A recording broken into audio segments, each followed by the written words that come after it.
কলকাতায় এই ঘটনা হঠাৎ করে ঘটেছে তা তো নয়। কলকাতায় এই ঘটনা বারবার ঘটছে এবং ঘটে চলেছে।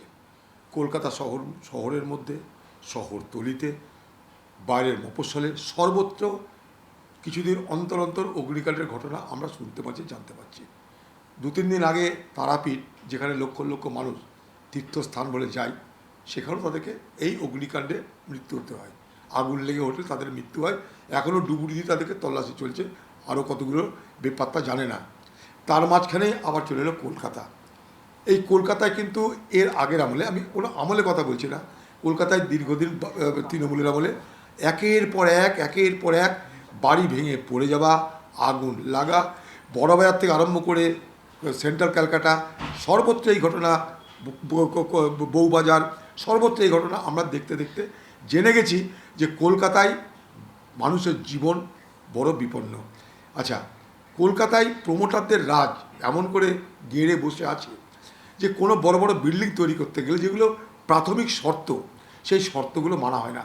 অর্থাৎ মাল্টি স্টোরি বিল্ডিং করতে গেলে সেখানে ফায়ার ব্রিগেডের যাতায়াতের ব্যবস্থা আছে কিনা, জলের ব্যবস্থা আছে কিনা, আগুন নির্বাপক ব্যবস্থা আছে কিনা, আগুন লাগলে কী করতে তার কোনো ব্যবস্থা আছে কিনা, কিছু দেখা হয় না।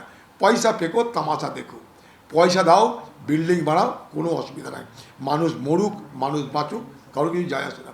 এটা শুধু কলকাতাতেই নয়, আজকে সারা বাংলা জুড়ে কিন্তু ছোটোখাটো শহরেও এই অবস্থা তৈরি হয়েছে। আর আজকে দিনে হয়তো কলকাতাকে দেখে আমরা ভাবছি শহরতলি ঠিক আছে বা ছোট শহর ঠিক আছে, কিন্তু আমি বলবো একদম নয়। ছোট শহরগুলোতেও কিন্তু অবস্থা ভয়ঙ্কর হচ্ছে। মানুষের বসবাসের প্রয়োজন, বসবাসের জন্য ঘর প্রয়োজন, ঘর সাপ্লাই দেওয়ার কারণে আজকে বেআইনিভাবে যত্রতত্র সেখানটায় র্যাম্প্যান্ট করাপশান করে যা খুশি তাই দুর্নীতির মাধ্যমে একের পর এক গৃহ নির্মাণ হচ্ছে, মাল্টিস্টোরি বিল্ডিং নির্মাণ হচ্ছে।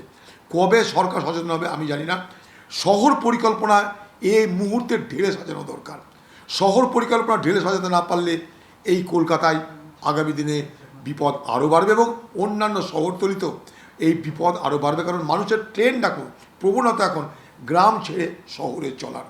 তাই যেখানে শহরের জনসংখ্যা বাড়ছে, সেই শহরের জনসংখ্যা বাড়ার সঙ্গে সঙ্গে আরবান প্ল্যানিংয়ের কোনো ব্যবস্থা নেই। ফলে এখানে একটা ব্যালেন্সের অসুবিধা হচ্ছে। এই ব্যালেন্স থাকছে না। কলকাতার যত জলাজমি, ওয়েটল্যান্ড, রামসের সাইট হওয়া সত্ত্বেও সেগুলোকেও বন্ধ করে দেওয়া হচ্ছে। প্রমোটার, কর্পোরেশন, মিউনিসিপ্যালিটি, এই সর্বত্র যে দুর্নীতির শিকড় মানে গেড়ে বসে আছে, এখান থেকে মানুষকে বাঁচাতে গেলে আগে শক্তপোক্ত আইন, শাস্তি সব কিছু করা দরকার। এবারে মারা গিয়েছে হচ্ছে ভিন দেশের নাগরিকরাও মারা গিয়েছে। কারণটা একটা, ওইখানে ভিন দেশ মানে বিশেষ করে বাংলাদেশের লোকরা আসে।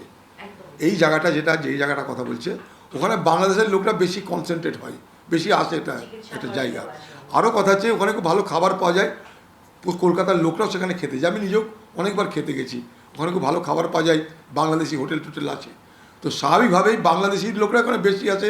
এছাড়া কতগুলো ট্যুরিস্ট আছে না, মানে বাজেট ট্যুরিস্ট আর কি, মানে সুস্ট্রিং বাজেট করতে হয় যাদেরকে, ওদেরকে অল্প স্বল্প পয়সায় থাকা ঘোরার ব্যবস্থা করতে হয়। তাদের জন্য ওই এলাকাটা হচ্ছে আইডিয়াল এলাকা। সস্তায় ঘর আছে, সস্তায় খাবার আছে, ব্যাস সস্তায় ঘর সস্তায় খাবারের জন্য ওই এলাকাটা একটা আইডিয়াল ট্যুরিস্ট স্পট। ফলে সেখানটায় প্রচুর মানুষের ভিড় হয়। না না, গোটা কলকাতাতে এটা তো আজকে হোটেল বলে কথা। গোটা কলকাতাতে এরকম কত শত যৌতুকগৃহ তৈরি হয়ে বসে আছে আগুন লাগার অপেক্ষায়। তাই আমাদের দেখতে হবে গোটা কলকাতা শহর জুড়ে একটা ব্যবস্থা করা, একটা সার্ভে করা হোক যে কোন কোন এলাকায় কোন কোন বাড়ি আজ ভালনারেবল টু এই বিপজ্জনক অবস্থা দাঁড়িয়ে আছে আগুন লাগার ক্ষেত্রে। কলকাতার কি প্রত্যেকটা গলিতে আমাদের ফায়ার ব্রিগেড বা আগুন নেভানোর কোনো ব্যবস্থার আছে? সেটা করতে গেলে কী কী করতে হবে? আগুন লাগতেই পারে, আগুন লাগাটা কোনো বিরাট অস্বাভাবিক কিছু না, লাগতে পারে কোনো কারণে, অ্যাক্সিডেন্ট ইজ অ্যাক্সিডেন্ট। কিন্তু আমি সেখান থেকে রক্ষা পাওয়ার জন্য কী ব্যবস্থা, আমার প্রতিরোধমূলক ব্যবস্থা কী আছে? কলকাতায় একের পর এক ঘটনা ঘটছে, কিন্তু প্রতিরোধমূলক ব্যবস্থা গড়ে উঠছে না।